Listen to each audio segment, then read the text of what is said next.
This podcast is part of the Planet Broadcasting Network. Visit planetbroadcasting.com for more podcasts from our great mates.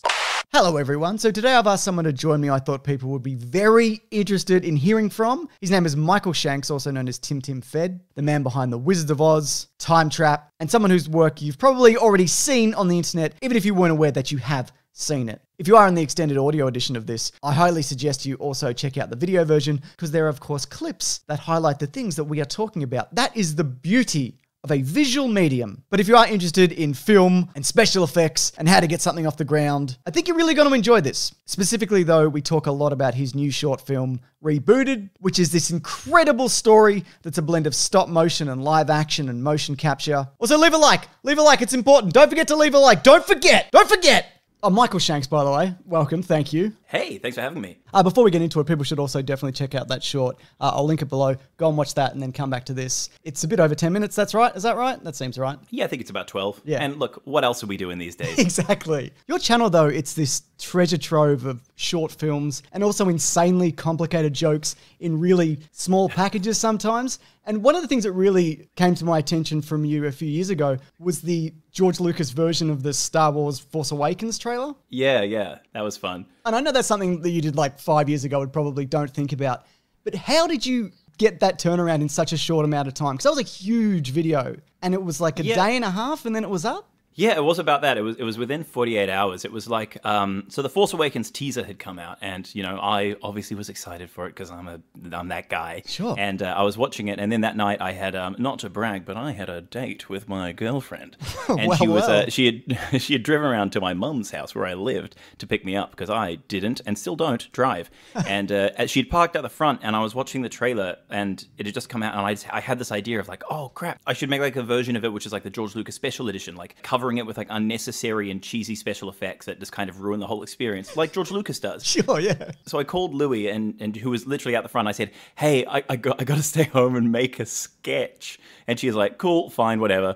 And we're still together now, so that's great. So your girlfriend's like my wife when you're like, listen, I have to do this really stupid thing that most people don't understand. And she's like, yeah, of course. I know that. I know you. Is that how it works? Yeah, she just went to see like her other boyfriend. Okay, it was totally fine. But I realized that, oh man, like, I think this is a funny idea. The whole world is watching this trailer at the moment. Like, not to sound too cynical about it, I thought if I can get this out immediately, then it'll really get out there. And so I did. I just turned it around like super quickly. Just I'd become, you know, all the kind of work that I'd done up to that point was lots of quick turnaround, like heavy visual effectsy stuff. So I really knew my way around how like to edit and remix the footage and make it kind of silly and funny. So I just got that done basically in one night and put it on the internet, and it was almost concurrent with the release of the actual trailer, and really helped get kind of some eyes on the channel. Because I guess from that, people went back and watched Time Trap and a bunch of other stuff from your channel, I assume. Well, yeah, actually, so Time Trap is this, just to contextualize that a little bit, it was this short film that I made, me and Late Night Films made, and we'd put in a ton of effort into it. It's sort of like a 7-8 minute long short film, but really special effects focused. It's like a Castaway story, but instead of Tom Hanks on a deserted island, it's an alien on a deserted Earth, and the only way that they can get off is a little time machine. I can't understand also that how you managed to do that on 6K. Is that right? Is that what you did it for? Out of your own money? Yeah, that was just $6,000 that I had saved up. It was sort of like trying to mash up a really old style of filmmaking, kind of like slapstick silent comedy, with the most modern form of space, J.J. Abrams kind of movie. I remember when I was editing it, I had a premiere, I had the timeline of my edit, and I had the timeline of clips from Star Trek Into Darkness. Right. And as I was doing the visual effects, I was just kind of switching between the two and like studying how the camera moved in that shot so I could make my CGI camera move for kind of the fully CG shots, and just really trying to hold them side by side. And obviously it doesn't quite hold up, but on a $6,000 budget of the visual effects done by one person in his mum's basement, it kind of worked. But this was a short film that I put a ton of effort into, and I didn't know when to release it. I was nervous about it because I was like, oh man, I really need people to see this. And this isn't like a lot of other content that I've done, which is, riffing on something that's already in pop culture. This is like a fully unique thing, and I really want to get eyeballs on it. Yeah. And it was actually, I released that George Lucas thing, and suddenly the Star Wars trailer, suddenly all these eyes were on my channel, and we weren't actually going to release the video yet, but I thought, crap, we got to put out Time Trap right now.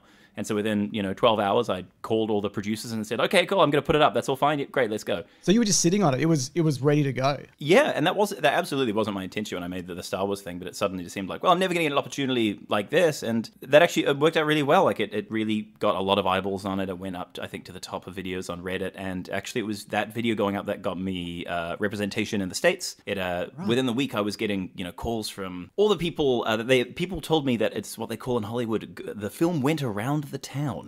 Okay. I can imagine a guy in a van just kind of throwing it, like delivering newspapers to people. Shurikening DVDs out at people. Yeah. But it was like 2 days after that, I got a call from the Weinstein Company. And back then, that wasn't a bad thing.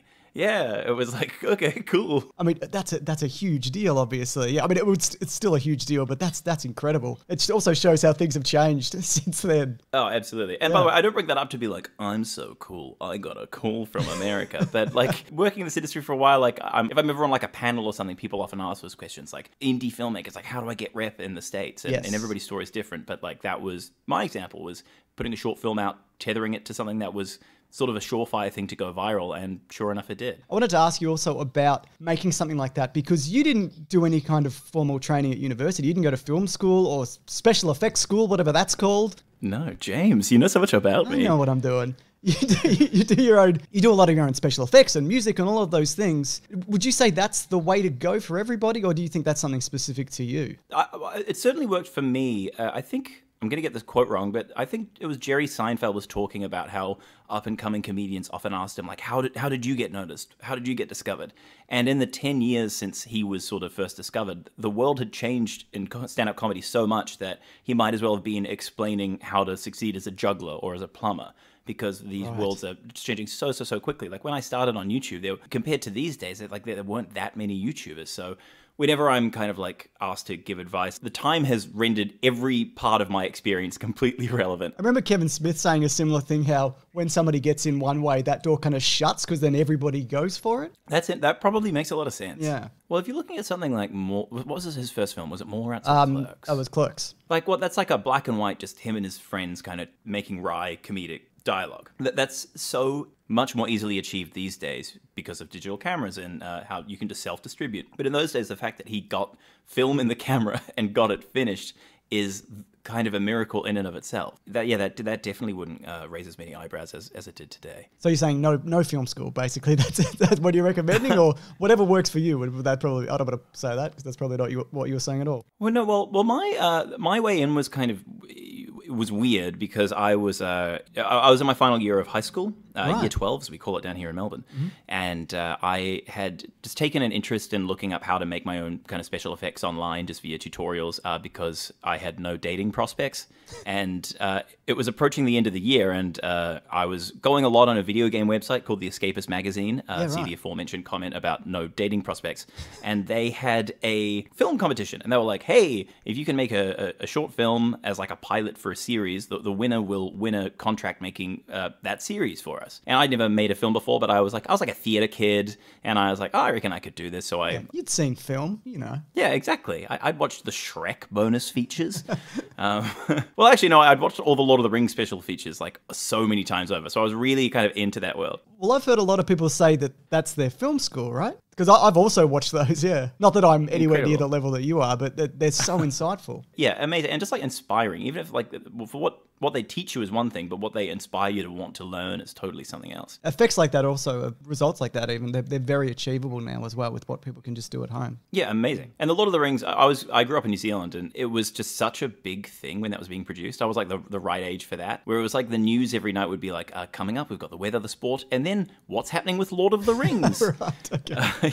It was wild. Yeah, so I was in year 12 and I made this film as an entry to this Escapist magazine competition, and it won the competition. And so I was 17 and I suddenly had this contract saying, make this action comedy show, because that's what the pilot was, and every 2 weeks you've got to release an episode. And yeah, so from that I had to make this 25-part action comedy show on The Escapist. And we were talking about the kind of the film school thing. I think of that as my film school because I didn't know anybody in the industry. I just had to, it was that year post high school, so I was like, so many of my friends don't have jobs. Like, you're going to come act in it, you're going to hold the camera, you're going to do that. And through that, there were a couple of friends that kind of consistently would be helping out, but otherwise I had to I had no option but to learn how to edit, learn how to shoot, learn how to, compose the music, do the sound design, etc. So I was really in the deep end, and that worked great for me because I have the sort of mind where I can obsess over things like that. But for other people, that wouldn't work at all. And I certainly missed out on lots of experiences by not going to film school. Like, you got a girlfriend, it's fine. What else do you need? Yeah, exactly. And what a girlfriend. By which I mean she's cool, because she is. Yeah, absolutely. So have any of those people come along with you? No, none of them pursued film or acting or anything like that, except for my friend Nicholas Issel, who we wrote that series, The Wizards of Oz, together. Oh, that's right. You did. Yeah, of course. Yeah. Yeah, and he's a great writer and still pursuing that. And yeah, he was in almost every episode of Doomsday Arcade, which was the name of the show on The Escapist. I beg you all to not look it up. Well, I certainly won't put any clips of it in this video. Don't you even worry about it. So that kind of brings me around to your new project. I read at one point you decided not to make it a silent project. It had a lot of kind of witty dialogue, and you said it didn't kind of really flow, and it was, I don't know if you used the word cringe, but that's the kind of sense that I got from reading some of your interviews about it. Is that incorrect, the way you started things off? No, that's absolutely right. So this is the new short film Rebooted, which ended up being a silent film, but there were so many drafts of the script where it wasn't. It was very dialogue heavy and always the same premise. And the same characters, but at one point it all took place at a funeral. At one point, the main character was a living exhibit in a museum, and it was it kept changing. And all the time I was putting in dialogue, I just realized it became very sitcom-y.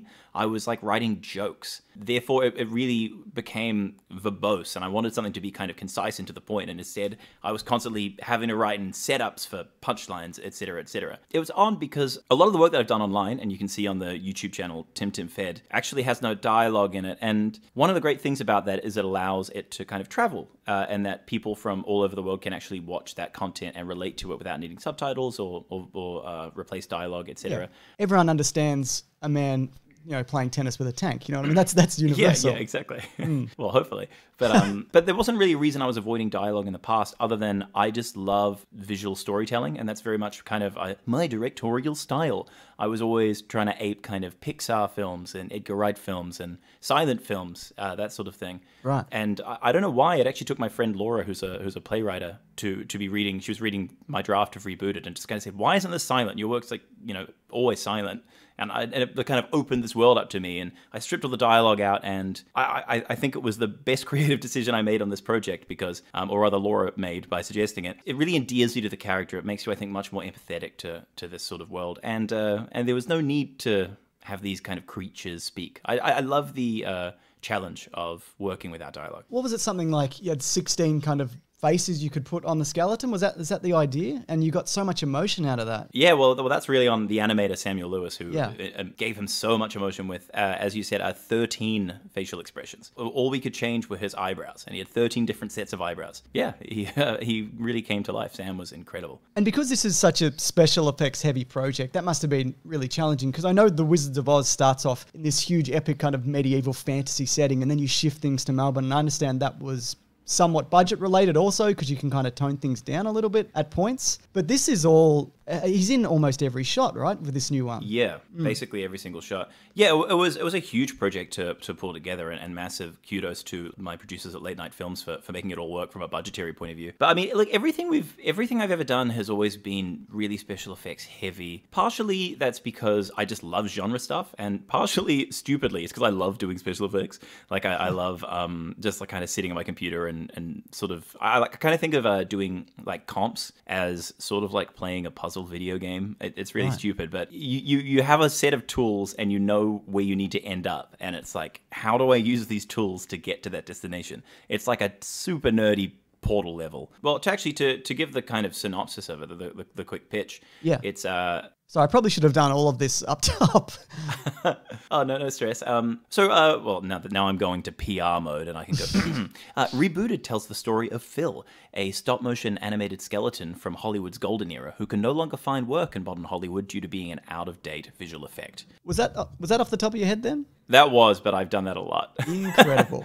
Oh man, I remember doing the PR for Wizards. It was just I became like an automaton, just reciting the same things over and over again. I always feel bad for those celebrities in interviews and directors where they sit in a chair and they've clearly just been there 3 days straight, and people come in and go, "What was it like to work with whoever?" And what was it like living in So wherever? great. Yeah, they're fantastic. They never say, you know what, he fucking sucks. Yeah, he bad. was like the worst dude. What I was also really interested in about this project is I can't imagine there was a lot of wiggle room to cut things, or it would have been difficult to, because they were so special effects heavy. Was it something like 6 months of stop motion to get everything going? How hard was it to trim down a scene to be like, that doesn't quite flow if I cut it here? Maybe you're cutting off 10 seconds, but then that's weeks of work. The way that I direct, which is the same of some other directors and different to others, is that, wow, what a profound statement, Michael, is that I know a lot of directors who kind of will storyboard, or maybe they won't storyboard, but if they do, they'll just kind of go, okay, close up of him, close up of her, wide shot, cool, and we'll get the coverage. I really fastidiously storyboard everything before I shoot it, to the point where every single one of my projects, you can kind of, I've got like a almost like crappy comic book of the whole thing. Yeah, right. Even if we're going back to a shot from 2 shots ago that we've already seen, I'll redraw the board, because I really want to look at it all and realize that visually it stays interesting and fresh. I really dislike the idea of coverage, which essentially means like you get everybody in a close-up, you get a wide, and then you kind of make the film in the edit. Like I really want to edit the film before we actually get on set. So when it comes to kind of cutting and trimming, I really don't cut and trim very much at all, because I've already done that work in the storyboard. And when it comes to the animation style of things, because our main character is stop motion animated despite it being a live action film, and stop motion animation is so difficult and so time consuming, and we had such little budget, we couldn't afford to pay our animator for a day longer than we needed. Right, okay, yeah. So the way we did that was we shot every shot in the film at least twice. And in one of those takes, I performed as the skeleton character. Yes. But what that allowed us to do is, before we even started the animation, we had a full edit of the movie from A to B, from front to back, from start to finish. I'm going to keep saying that, of me performing, so we could make all the trims there, so we never animated anything we weren't going to use. Because it would have been heartbreaking to animate an amazing piece of animation and then go, actually, that scene doesn't work, cut it, and then it just ends out nowhere. So we just did the whole thing with me, and then gradually, shot by shot, I was replaced by a skeleton. And it was kind of like watching a time lapse of my eventual fate in real time. It was great. I couldn't believe some of the stop motion stuff that you did, including when the skeleton melts. You animated it 2 different times, and one of them was with different lighting exposures, so you got that kind of effect. I mean, things like that. Where does that come from? Is that you, or is that your animator? How did that come up? That was sort of Sam's idea. Well, our animation team was actually 2 people. We had Samuel Lewis, who was our stop motion animator, and we had Gerald Thompson, who was our stop motion cinematographer. Right. And what we had at that time is our somebody from Late Night Films, Kevin Look, was taking all this data and measuring the distance between the light and where I was standing, and the light and the camera, and the angle that the camera was pointed at, and all this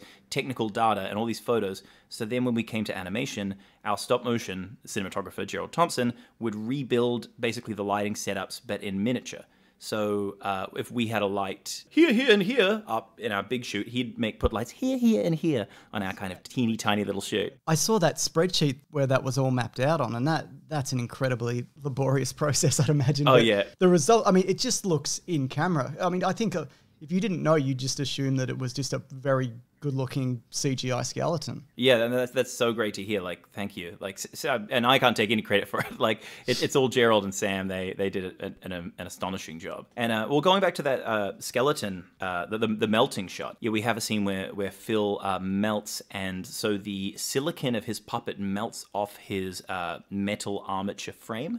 Yeah, and then that was something in the script, and I storyboarded it up, as I thought, oh, that's a really cool idea. I don't know how we're going to do it, and we actually thought Sam thought he would build a meltable version of him, and we'd use a heat gun and sort of like Indiana Jones face it. Oh, right, so it kind of okay, goes yeah. blah, blah, blah, blah, blah. And there's one shot where we actually did that. There's a shot right just preceding that shot where it's a close-up of his hand, and his hand... Yes, yeah. Normally on the Phil puppet, the hand's like, I don't know, a couple of centimeters big, but Sam built a sort of 20-centimeter long hand that was out of a meltable plasticine. Oh, right, okay. And he used a heat gun to blah, blah, blah, blah, blah. So that's how you managed to get the detail on that. I guess that would be incredibly hard to film on such a tiny hand, I guess, yeah. It was just fumes aplenty in our very unventilated office, and Sam was like, maybe you're gonna die. But let's reassess this, yeah. I wanted to ask you about relinquishing control on something like this, because I know with Wizards of Oz, you're in it, you're doing the special effects, you're doing the music, you're storyboarding it all. I also notice how your storyboards kind of, they start really magnificent, and then by then you just like stick people or whatever, which is incredible to me. That the detail you put into those is phenomenal. How hard is it to relinquish control? Or is it nice to have a team like that where you can go, I'm not good at stop motion animation like they are. Is it nice to be able to go, can you do a better version of this? Yeah, but that was amazing. We had early on discussions of like, oh, could I just learn how to do stop motion animation? Just literally animate over my performance, and using that, I'll just become really good at it. And every animator I spoke to was like, "You're an idiot. That's never going to work." and they were right. You'll be doing it for the rest of your life, basically. Yeah. Oh yeah, and then the results will be very bad. But relinquishing control is I'll gladly fess up as actually like a big problem I have when it comes to working, particularly when like moving on to direct some stuff. You know, it's more like traditional, like working on like a network show or something like that when I've done little bits and bobs of that, because I'm so used to the indie guerrilla realm, because that's actually something you lose from film school. You're really ready to be part of it. You're taught to be part of a team and to lean on other people. But the way I came up was, if I don't do it, it doesn't get done. Yeah. And so I struggle with that. Like something like stop motion animation, I was never going to do that well. So giving that up to Sam, yeah, absolutely fine. But I compose all my own scores, and there's definitely other composers out there that would do a better job than me. But because I can also kind of do it, I'm like, well, I'll just do it then because I don't trust them. But that's a terrible skill, because, you know, part of directing is delegating and being able to communicate to people what your vision is and having trust in their ability to interpret it. Absolutely. And what they usually do is better than what you can do. And they come up with ideas. Like, everybody on set is an incredibly creative person. And you should always, I mean, here's my take, is you should always be really open to listening to every person on the crew, because they'll have often better ideas than you. I mean, I guess it's so important to build that kind of essential team around you, because the team of editors that I work with, they're all great and they're all better editors than me. And that's kind of the idea, that you want somebody, for me, who can not only complement what I do, but enhance it to make it, you know, much better than anything I could ever produce. But also, I used to be a primary school teacher before I do whatever the fuck this is.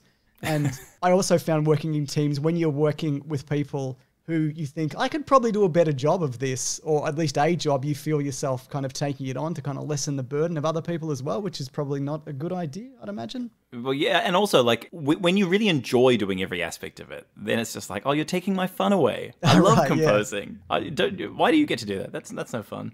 Is that why you're like, look, I'm going to be Phil. I'm going to be Phil on set. Yeah, well, exactly. Yeah. Well, and also then, like, with something like that, we very, very rarely have enough budget for what we're trying to do. So we're always kind of fighting against the small budgets that we have. And that usually comes down to time on set. The more time on set, exponentially, the more money you're going to spend.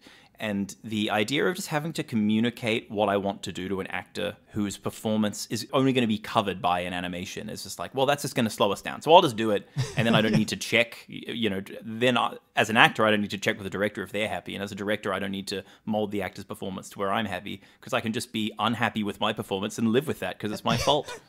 Yeah, absolutely. And I guess that's also the same with when you're doing things like music. You can also tweak it on the fly. You're like, I'm not really happy with this. Instead of, you know, you ring it around and you kind of sit down with the person and explain it, you can just be like, I'll just tweak this just now. It'll take like 5 minutes, as opposed to doing this whole thing. I think I worked on a little thing earlier in the year. It's kind of, I guess you'd call it like a pilot for Princess Pictures, and we worked with another composer on it, a guy named Brendan Caulfield, and he was so amazing. He like completely nailed the vibe I was hoping for and made it way better than I would have done. But then I realized that in my feedback to him, I was so like desperately trying to be like, you know, I know how to play music too. And my notes were like so didactic and just so douchey, you know, like an insecure kid trying to be like, oh, beer? Yeah, I love beer. It's so cool. Look, I think that's very endearing. I bet he was very impressed. I'm sure he didn't interpret it that way at all. He's such a nice man. I'm sure he probably was, but I would have been in his shoes like, what a douchebag. Shut up, let me do my job. Guy, are you kidding me? Yeah.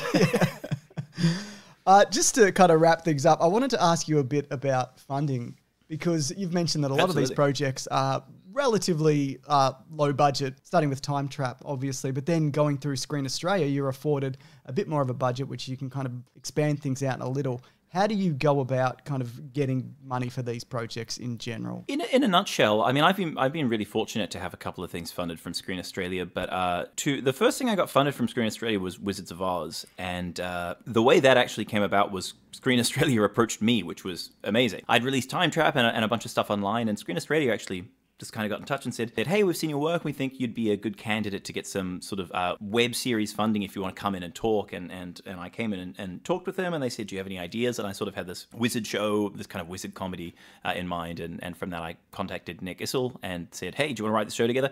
And so we did that, and we were fortunate enough to get funding. But even from that point, when we submitted the scripts, or even just the ideas, I said, you can't do this for this budget. Like, the most amount of money that we're funding at that point was $350,000 Australian. So for any non-Australian listeners, that's like $5 American. I know that's like $2.80 American, I'd say. But I was like, that's the most money anybody's ever had. Look at Time Trap. We made that for $6,000 and it looks great. However, here's the issue. When nobody's getting paid, you don't have to pay anybody because there's no money and nobody's getting paid. But as soon as you get the budget from the government, you have to pay, and thankfully you have to pay, so nobody's getting exploited, everybody union rates, which is obviously fantastic. But suddenly, our cast in Wizards is over 40 people, and just that alone was like almost the budget. Like, we were like, oh crap, what are we going to do? My understanding is that you didn't take any money for that in the end. Was that the idea? Yeah, so I directed the show, I edited and did the visual effects with my producer Chris, and I co-wrote the show, and I was the lead actor in the show, and I composed all the music. And I took my writer's fee and burnt the rest, because the only people that we were allowed to not pay were essentially the people in charge. So it was me and Chris Hocking, the producer of the show. One of the producers of the show, we did the visual effects together. We did 36 weeks of unpaid full-time visual effects work on it. So I actually moved back into my mum's house. And I was about to say, how do you fund something like that? How do you live? I guess you didn't pay rent at that time. I guess that's the answer to that, I guess. Yeah, it's drive, totally exactly. It's totally untenable unless you're as fortunate as I was to have like a mum with a spare room who was like happy to be annoyed by me for basically a year. And I didn't take any weekends off. Like, it was honestly intense. So actually, no, that's true. I took off one weekend for my brother's wedding and then half a weekend for my sister's wedding because it was second. So I was like, I'm over weddings now. I was going to say, that's how that works. What does she want, really? No offense, Kerry. So that's kind of how that funding thing worked. Well, I suppose to talk broadly about funding, we actually chatted about this a little bit before we started rolling, but I have started doing some assessment for Screen Australia. And the way that some of the online funding works, at least, I'm not sure about some of the other stuff. They get so many submissions that they have external assessors, which are people they've worked with before and that they know, kind of understand both the creative and the producerial roles of funding. And they get two external assessors to assess a project, as well as somebody in-house at Screen Australia to assess the same project. And they kind of, capitulate those results to figure out whether or not to fund it or not. And it's fascinating being on the other side of it. And the main criteria that I'm sort of concerned with is that when I'm looking at it, like, I just want an interesting idea. I want to see something that I've never seen before. You read a lot of applications that are largely dealing with really similar premises and really similar settings. What does that come down to? A lot of stuff set in an apartment and there's a shot from inside a fridge when somebody opens their fridge. Is it that kind of stuff? What do we... Yeah. If I get a housemate comedy, I'm not against it, but I'm like, I want to know why this is better than the other 9 housemate comedies. I was going to say, it better be the best comedy in the world. You're looking for something else, something unusual, a bit left of center, I guess. Or you in particular, because there's obviously other people that are involved. I suppose everybody brings a little bias to them, and I absolutely try not to, but everybody brings a bias to everything. And I suppose maybe my bias is I do enjoy genre content, and I enjoy stuff that really makes me go, oh, that's weird. But also it comes down to sometimes you get work just submitted by people who have a great track record, and that's one of the other criteria. But you don't have to have had a great track record before if the idea is really good. So I actually think like putting together a submission is not as much paperwork as it might seem. So it's not really that scary. And Screen Australia has money, and they have to give it to somebody, and they really want to. So if any assessor gets a project that they really think is interesting and great, like, we'll be like, absolutely, let's try our best to make this happen. My understanding is it's a very positive environment, and they are there to help you along the way. They're not trying to kind of step on your dreams and kind of mush it into something that it isn't. No, absolutely. I mean, from what I understand, like, if Screen Australia doesn't give away money, they're not doing their job. Like, they sort of have to. Well, speaking of development, I guess we'll end on this. And I feel like this is kind of a difficult question to ask a person, especially when you've just wrapped up this massive project. What do you do next? Do you take a break, or are you straight into the next thing? There's a bit of a forced break at the moment, but are your wheels kind of turning on the next project? What's the idea there? Well, obviously Rebooted, the short film's just released, and that's actually the first piece of YouTube content I've put up in over 3 years. Which is something I used to do a lot more. That's true, yeah. I'm sorry, I've got that up. Yeah, it is too. I didn't even realize that, yeah. That's because, like, I always wanted to kind of work longer formy stuff. I never wanted to be sort of a YouTubey guy. And this might seem kind of weird, but after Wizards, I kind of thought, well, I think I'm kind of done with YouTube. Like, I sort of did everything I wanted to do on this platform. Yeah. Like, I've had way more success on it than I ever thought would happen. I'm like, cool, now I want to move into kind of some other stuff. But then Rebooted kind of came up and I thought, oh, okay, cool, I love this idea. I want to make sure it gets... And then the strand of funding was online. Yes. The short film was actually funded by Screen Australia and YouTube as part of a skip ahead initiative. So it was very kind of YouTube based. So now I actually, I have a lot of work that I never released because I did some for a Comedy Channel show and some sketches that I've sort of been sitting on because they're not that good. But now that I've released Rebooted, I'm like, oh, maybe I'll just like release a bunch of old work. But moving ahead, it's really hopefully to move on into the feature space. I'm writing a feature film for a studio at the moment, and there's a couple of others that have been written, and we're just, like every asshole in the industry, like, yeah, we're just kind of figuring out funding. But yeah, figuring out funding, and hopefully that can go somewhere. There's a fun little horror film and a fun little thing. Yeah. Are those international? Yeah, international. Yeah. That's the vibe. So, I mean, you'll be moving over to LA at some point, I'd imagine, or doing that kind of thing? Hopefully not. It's been suggested, but just honestly, I like love living where I live. I've not to brag, I just have a great group of friends and a family, and I like being here. I like the idea of going over for projects and stuff. But for example, there's a film that I've written that's like a horror film, and I wrote it being kind of local. But the sort of producers that we've got at the moment are like, if the leads aren't Australian, we can raise more money for it. Right, so okay, yeah. It's that kind of a thing where we're like, oh, okay, well, if we attach American cast, we could still shoot it over here because there's tax incentives. This sounds really cynical, but it's like, there's tax incentives to shoot stuff over here. But I mean, you look at like The Invisible Man, you look at like Thor Ragnarok and those kinds of things. It's not uncommon. It happens all the time, Yeah, absolutely. And the Invisible Man's actually like, there's no reason that film couldn't have been Australian, except for the fact that it never would have gotten the financing that it got from overseas in order to exist if it was starring David Wenham and I don't know. I don't want to sully an actress's name by... Look, you've already sullied David Wenham. I think that... No, but I love David Wenham. I know, me too, yeah. But how amazing, though, that film can come out and be the #1 film in the world, and it was shot in Sydney, made by an Australian crew, Australian writer and director. Like, that's the sort of shit that I think is awesome. And if we can't raise those budgets with Australian accented cast, because you can still do it with kind of Australian cast doing other accents, well, then, let's keep chipping away at that until we can get to the place where we're not embarrassed by our film releases. I think it's also, what was I going to say? Sorry. Long day. A long day, long life. Yeah, I know, right? It's going forever. That's right. I think also a lot of studios seem to be missing the idea that you can make a movie for $10, $20 million and it can make 60, and that's more than enough for what you're doing. Not everything needs to be $150 million. You know what I mean? Yeah, absolutely. I mean, I'm chasing I'm chasing 4.6. If anyone wants to give me 4.6 million, I'll make you a damn good movie. That's not a bad idea. All right, I think that's pretty much everything. But you are Tim Fed on all platforms. Is that the idea?